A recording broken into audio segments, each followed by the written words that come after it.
Jakarta Wisata. Kali ini bersama gue Tata Adin. Saat ini gue berada di Monas. Pastinya kamu semua udah tahu dengan Monas, ikon kota Jakarta. Yang pasti ada sebagian dari kamu yang nggak tahu tentang sejarah dari Monas ini. Dan kita akan kupas habis tentang sejarah Monas. Dan salah satunya ini adalah ondel-ondel yang merupakan ikon kota Jakarta. Dan kita nanti akan masuk ke dalam dan masih banyak lagi ikon-ikon yang lain dari Jakarta, khususnya Monas.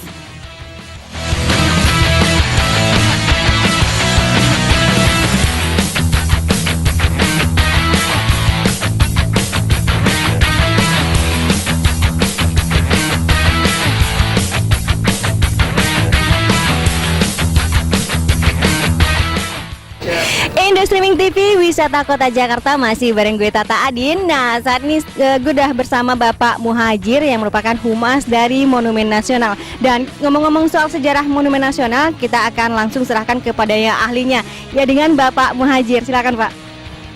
Perlu kami jelaskan di sini bahwa Monas ini dibangun pada tanggal 17 Agustus 1961, selesainya pada tahun 1967. Kalau Anda bisa lihat sekarang Taman Monas indah seperti ini, dulunya sebagai Taman Raja atau Koningsplein, kemudian berubah menjadi lapangan gambir pada zaman Jepang. Sekarang masih tertinggal namanya Stasiun Gambir di pusat perbelanjaan. Kemudian berubahlah menjadi lapangan Ikada karena banyaknya lapangan-lapangan olahraga yang ada di sini, namanya dinamakan lapangan Ikada. Kemudian berubah lagi setelah diadakannya rapat Ikada, namanya berubah menjadi lapangan Merdeka. Mulai detik itulah tanggal 19 September tahun 45 berubah menjadi namanya Lapangan Merdeka. Karena orang Jakarta mungkin agak ribet ngomong masalah Lapangan Merdeka, sekarang namanya Lapangan Monas.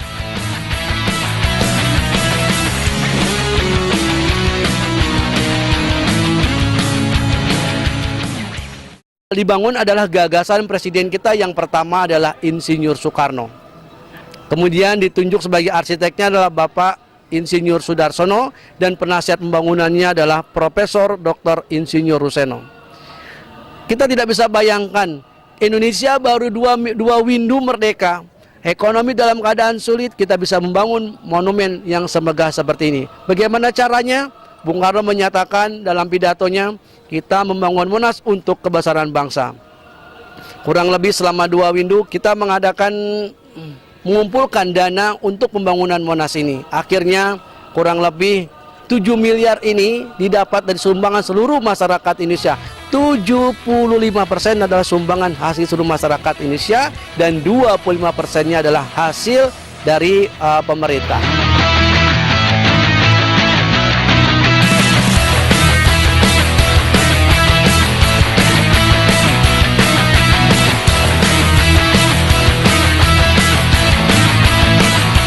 Monumen Nasional ini mempunyai ciri khas seperti yang diinginkan oleh Bung Karno. Apa ciri khasnya? Bangunnya berbentuk seperti alu dan lumpang. Alu dan lumpang adalah alat tradisional untuk memenduk padi pada zaman dahulu. Kalau orang Yunani menyatakan sebagai lingga dan yoni, melambangkan kehidupan alam semesta yang abadi. Yang artinya, tugu yang menjulang tinggi ke angkasa seperti hubungan antara manusia dengan sang pencipta. Kemudian pelataran cawan yang luas mendatar adalah antara manusia dengan sesamanya. Kemudian Monas ini selain punya ciri khas juga di puncaknya terdapat nyala api. Nyala api itu melambangkan semangat juang bangsa Indonesia yang tak pernah padam.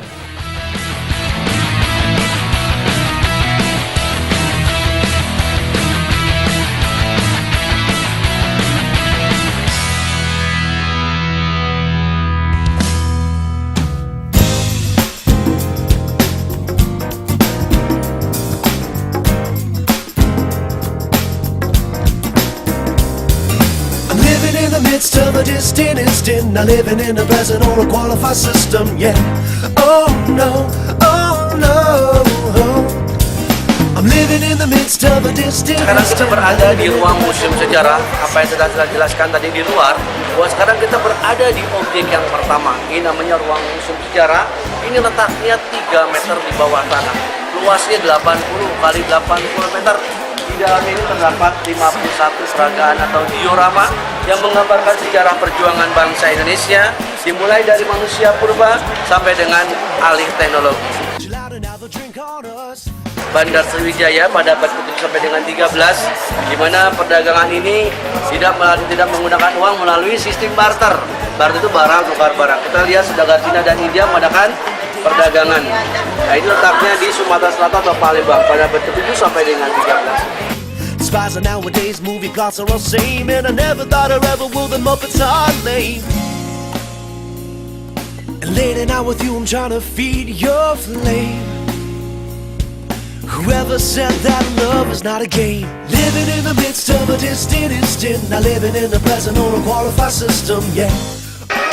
Candi Borobudur ini dibangun pada tahun 824 pada masa kerajaan Samaratungga dari keluarga Sletra. Arsitek Candi Borobudur Gunadarma. Tinggi Candi Borobudur 42 meter, ini letaknya di Kabupaten Magelang, dibangun untuk kebesaran Sang Buddha. I'm supposed to break it down and go to town on all the player haters. This is where I say your rappers whacking out, nobody flows. Diorama yang menggambarkan bendungan Waringin Sabta, pembuatan bendungan Waringin Sabta pada abad ke-11 pada masa pemerintahan Raja Erlangga dengan tujuan untuk irigasi dan penanggulangan banjir dan untuk mengairi tanah-tanah persawahan. Hey, I'm from the Orient, and this is how my story went. I hope it's PC, we'll see. And now you know a little something about me. I'm a little off center, but I think that's the key. Living in the midst of a distant instant, not living in the present.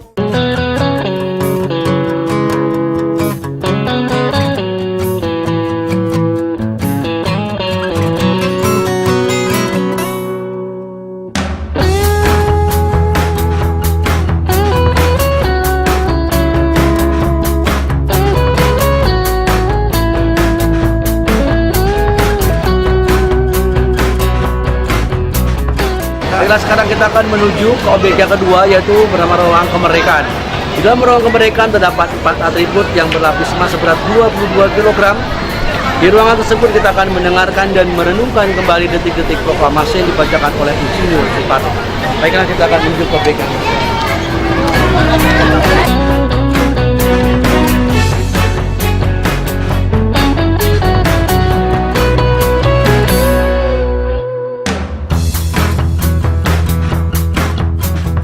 Sekarang kita berada di Ruang Kemerdekaan, di mana Ruang Kemerdekaan ini dalam terdapat 4 atribut yang berlapis emas seberat 22 kg.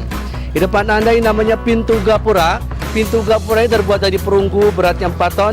Di dalamnya terdapat rekaman suara Bung Karno dan fotokopi naskah proklamasi yang dibacakan oleh Insinyur Soekarno. Baiklah para sahabat sekalian, sekarang kita akan buka pintu gapura ini, kita dengarkan dan renungkan kembali detik-detik proklamasi.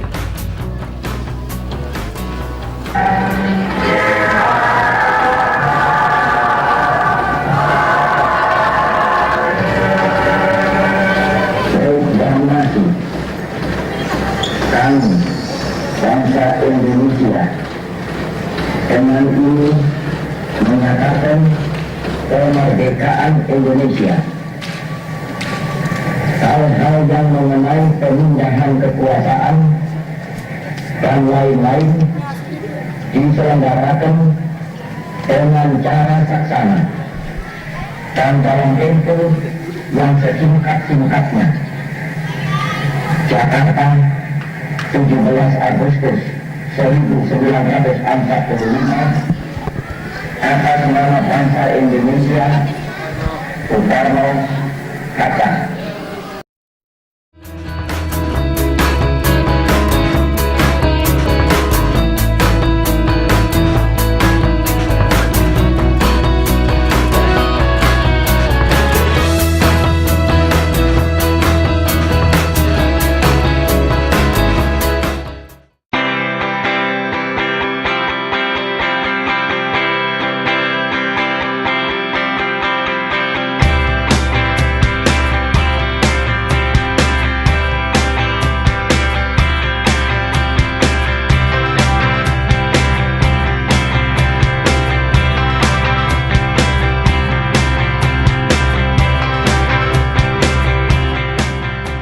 Kalau kita lihat di dalam bangunan Monas ini terdapat relief-relief yang menambah keindahan, menambah daya tarik buat pengunjung sekalian. Kita lihat dari sini adalah menggambarkan seorang patih terkenal dari kerajaan Majapahit yang bernama Gajah Mada.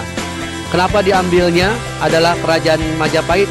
Karena salah satu kerajaan yang bisa menyatukan seluruh wilayah Nusantara. Sumpahnya terkenal dengan Sumpah Palapa. Gajah Mada tidak akan makan palapa sebelum Nusantara dapat disatukan seluruh wilayah Nusantara di bawah mahkota Majapahit.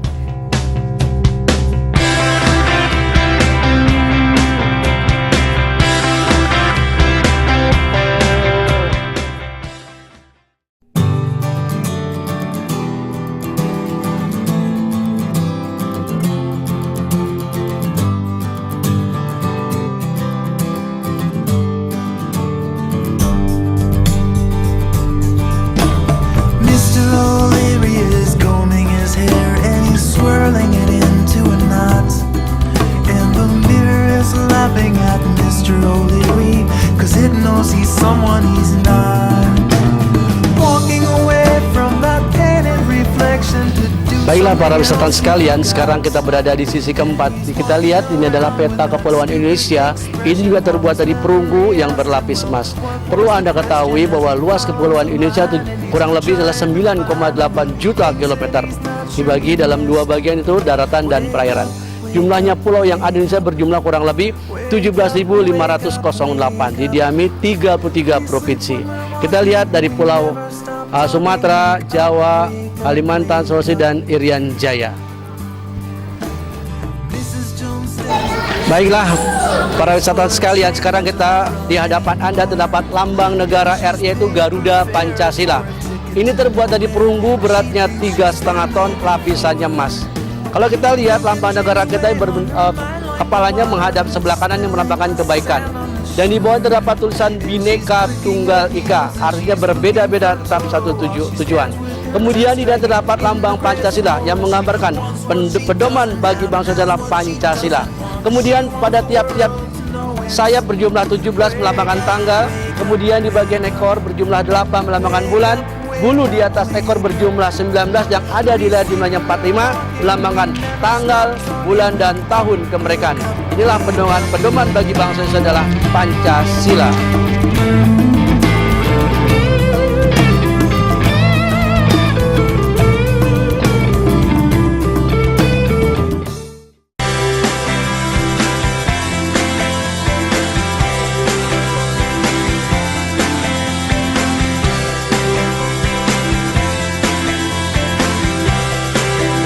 Industri TV Jakarta Wisata. Iya pemirsa, tadi kita sudah bincang-bincang mengenai sejarah Monas. Nah kali ini saya akan menanya sama pengunjung yang ada di sebelah sana, apakah dia tahu tentang sejarah Monas? Yuk kita samperin. Halo Mas. Banget foto-foto Mas ya. Ayo Mas Iwan, kita ngomong-ngomong sejarah Monas nih. Tahu nggak sih Mas sejarahnya Monas? Kurang tahu saya. Tapi yang Mas tahu apa sih tentang Monas? Katanya sih emasnya asli. Halo, dari mana? Tahu Monas dari siapa? Dari internet. Sejarahnya dia dibina sebagai tanda lambang kekayaan kerajaan Indonesia lah. Dengan itu dia punya puncak yang emas tu, dia punya lilinnya tu bentuk lilin ya, dengan api lilinnya nyala, obor ya sungguh besar dan dia memang nampak megah lah, nampak megah sekali. Do you like Monas? Well, it's too modern for me. I prefer older objects. And it's my first day in Jakarta. I just came from the airport now. And I'm going to go inside and I'm going to try to go up. And then I'm going to, I heard the view is very beautiful.